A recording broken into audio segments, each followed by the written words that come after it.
question, what does Christianity look like in a culture that murders its own children?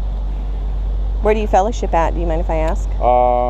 Packing House, Redlands. Oh, okay. I'm from Mentone area, and I'm very well aware of that. Okay. Do they do anything? Have they ever talked about it in the church there? Because I actually want to meet with the pastor and kind of be sure and let him know. Ed Ray's Ed Ray, Calvary Chapel. I'm thinking there's also another one. Yeah. Well, yeah, we've tried.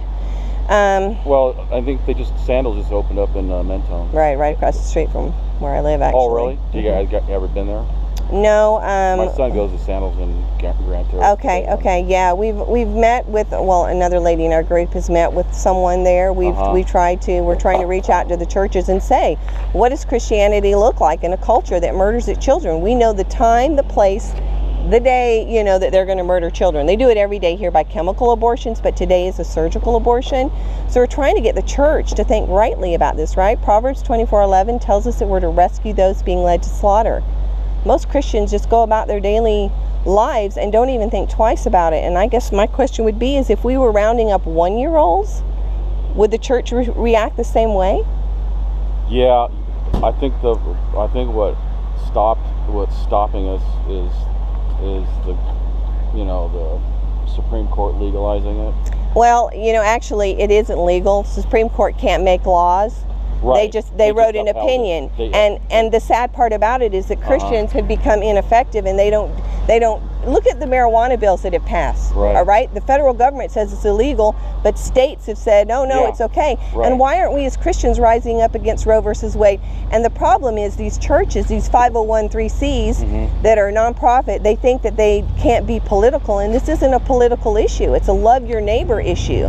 The Bible commands us, Proverbs 24:11, that we're to rescue those being led to slaughter, and we're not doing that. Right. We're not loving our preborn neighbor. We're ignoring the fact that right there in that building, they are literally being ripped apart. They're being butchered. And most Christians, we're lucky if we have 3-4 ladies out here. So I would love to, let me give you a card here. This is our Abolitionist Society in the Inland Empire. And I have an email address there. Would you perhaps email me, and then maybe I could set up a time to even talk with your son and the guy at Sandals? We just want more people to be aware of this and to think biblically about it. Okay. Yeah, we could. What's your name, by the way? Rob, I'm Patty. Nice to meet you. Yeah, because we need to defy Roe. Right. Roe does not make, and man's laws should not be higher than God's laws, right? Christians have become so saltless and so lightless.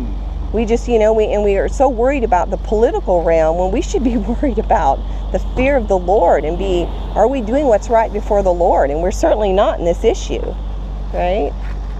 So I appreciate you chatting with me and look at the literature. And would you email me, Rob? Okay, all right. Because if I could get in touch with someone, we're going to be sending out more letters. We're actually trying to get a petition initiative on the ballot. We've already submitted it.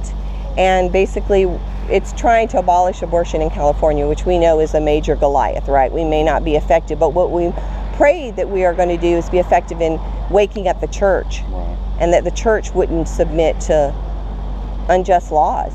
We're to seek justice and mercy for the preborn, and we're not doing that. So we want the churches to think rightly about it. We want to ask them, do you believe it's murder?